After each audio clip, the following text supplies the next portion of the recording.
दीपक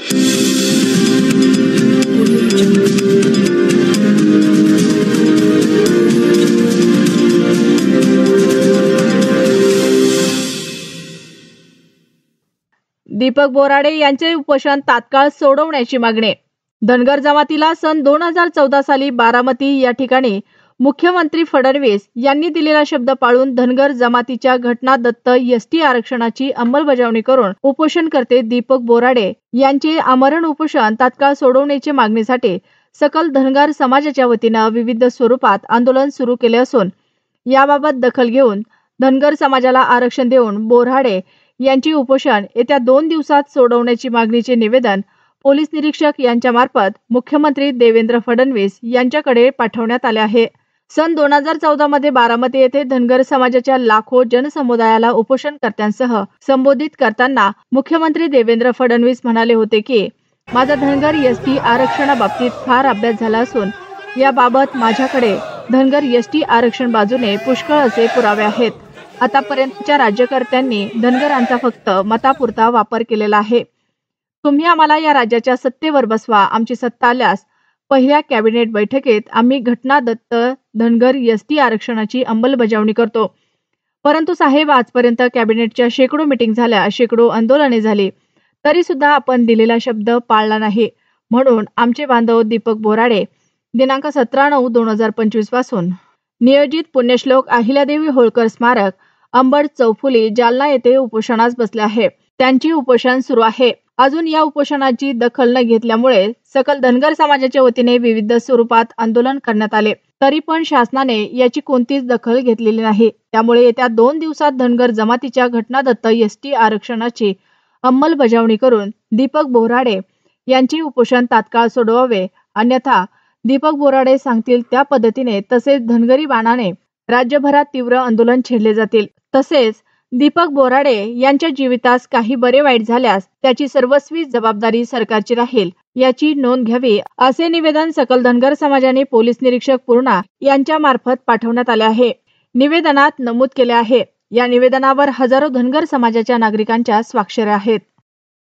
मोर्चे आणि आज रस्ता रोको झालाय, काय मागणी आहे ज्याच्यामुळे तुम्हाला एवढा संघर्ष करावा लागतोय? आमची मागणी गेल्या 75 वर्षापासून एकच आहे की एसटी अंमलबजावणी करणे। आम्हाला गेल्या 70-75 वर्षापासून हे सरकार, पहिल्या सरकारनं चुत्या बनवलं, ह्या पण सरकारनं चुत्या बनवायलेत।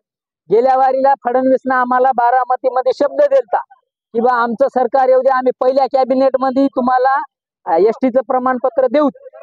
ह्या आज 3 वेळेस ट्रम्प मध्ये मुख्यमंत्री झाले, अजून त्याला जाग आला नाही।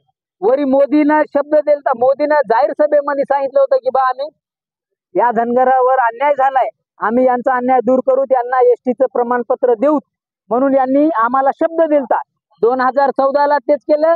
क्या हुआ तेरा वादा फडणवीसला आम्ही सांगतो। आमच्या दीपक भाऊ अमर उपोषणला बसलेत, त्यांच्या जर थोडा बी केसाला जरी हे झालं असतं, थोडी काल तब्येत खराब झाली, जर बरं वाईट झालं, पूर्ण महाराष्ट्रभर पेटून टाकू। एक महाराष्ट्रात एक माणूस, एक मंत्री बाहेर फिरू देणार नाही,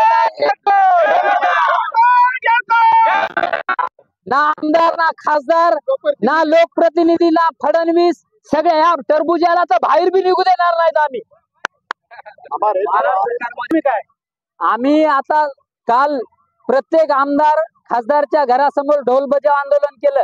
या आमदारांना आता त्यांना सांगितलं की आमचा प्रश्न निकाली काढा, तुम्ही विधान भवनामध्ये बोला की आमची मागणी तिथं रेटून धरा, तर आम्ही तुम्हाला नंतर फिरू देतील, नाही तर अन्यथा आम्ही याच्यानंतर त्यांना बी बाहेर फिरू देणार नाही।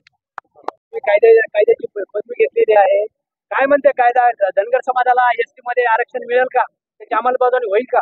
आज या आपल्या मीडिया बांधवांच्या माध्यमातून ही गोष्ट स्पष्ट करू इच्छितो की महाराष्ट्रामध्ये 2 कोटी धनगर समाज आहे। सरकारने येड्याचा सोंग करू नये। एकदा इलेक्शन झालं म्हणजे विषय मिटत नाही। भारतामध्ये लोकशाही स्थापित आहे, दर 5 वर्षाला एकदा यावं लागतंय, दर 5 वर्षाला विधानसभेला यावं लागतंय, दर 5 वर्षाला लोकसभेला यावं लागतंय।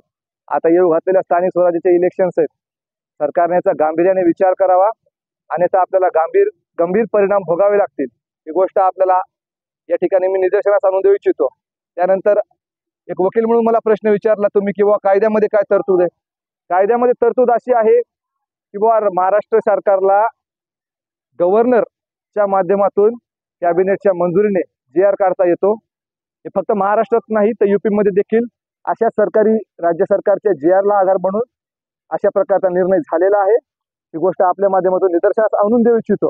तिथे देखील शेड्यूल कास्टमध्ये धनगर समाजाला आरक्षण दिलेलं आहे आणि महाराष्ट्रामध्ये पण सेम केस आहे. धनगर नाही असं ॲफिडेव्हिट सरकारने दिलेलं आहे कोर्टामध्ये.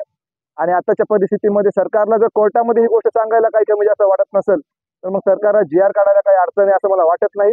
सरकारने या गोष्टीचा गांभीर्याने विचार करून सरकारने तातडीने ST मध्ये समावेशाचे म्हणजे धनगर आणि धनगड एकच आहे असा वाचावा. का होत नाही ते सांगा. याचं कारण सरकारची महत्वाकांक्षा याच्यामध्ये महत्वाची आहे. सरकारची महत्वाकांक्षा कधी जागृत होते? फक्त इलेक्शनला मतदान मागच्या वेळेस जागरूक होते का? 2014ला म्हणले होते. एक नाही, अख्खी BJP अटल बिहारी वाजपेयी साहेब प्रधानमंत्री होते त्यावेळेस म्हणलेले. नरेंद्र मोदी साहेब जेव्हा प्रधानमंत्री व्हायच्या पूर्वी तेव्हा देखील म्हणले.